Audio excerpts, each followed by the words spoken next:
Welcome to the bee video for the very 1st of May. I've been a little under the weather this week, so I haven't filmed a bunch. I have been through every hive. There was a swarm that was a false swarm. I had shook it in a box. I couldn't find a queen, and sure enough, they went back. So no big deal there. At this point, there's 16 separate colonies here in the bee yard. I just wanted to record this and put it up so I could see the progress of the bee yard, good or bad, as the seasons progress.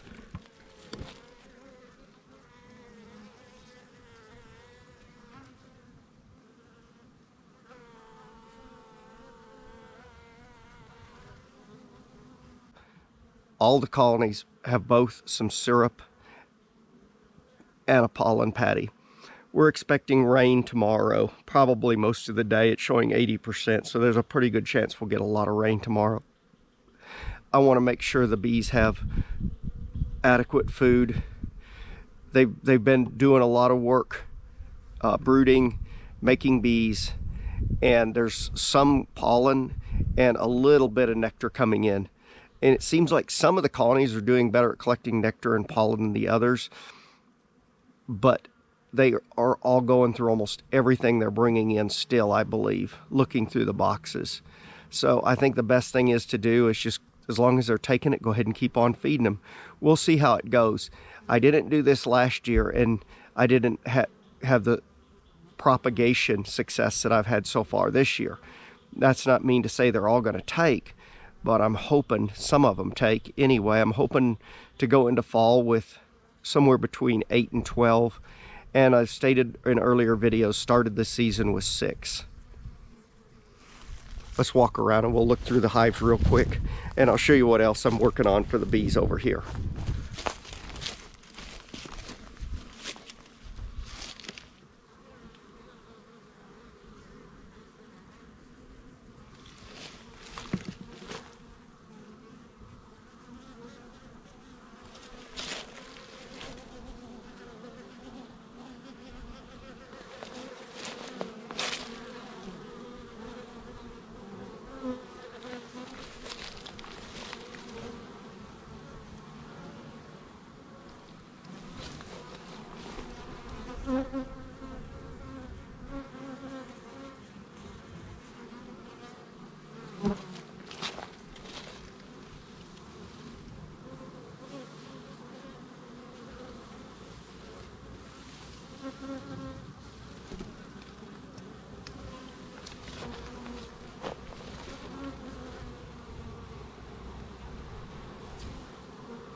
The only other thing besides making one split and catching one swarm from the hives was I did trade positions with a couple hives to give the weaker hive some work, foraging bees, and take some from the strong hive to break it down a little bit.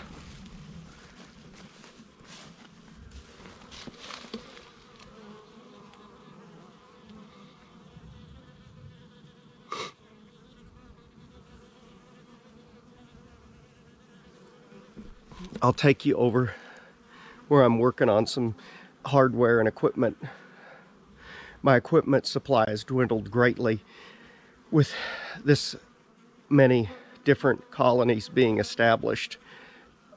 If all of these take, I'm going to need a lot of equipment.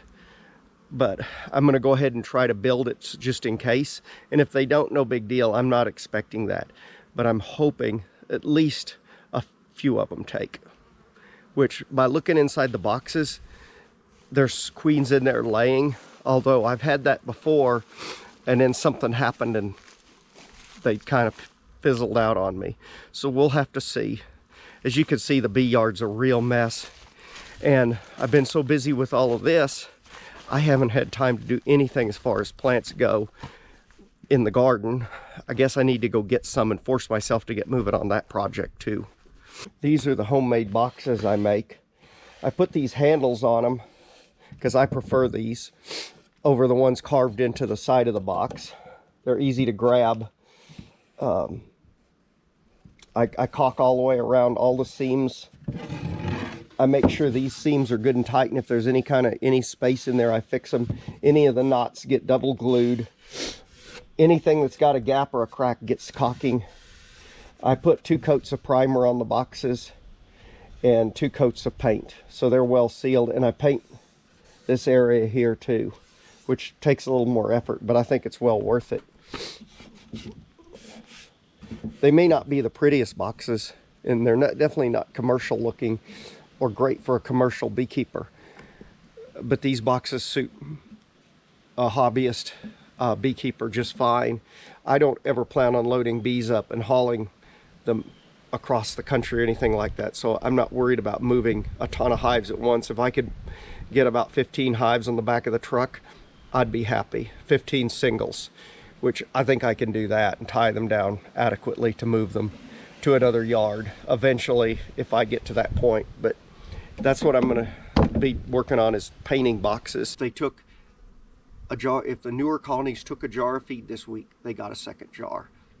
If they took a pollen patty, they all got a second pollen patty.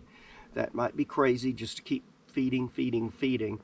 But looking through the hives, they don't have a lot of stores, so they're using up most everything I'm giving them, which is okay.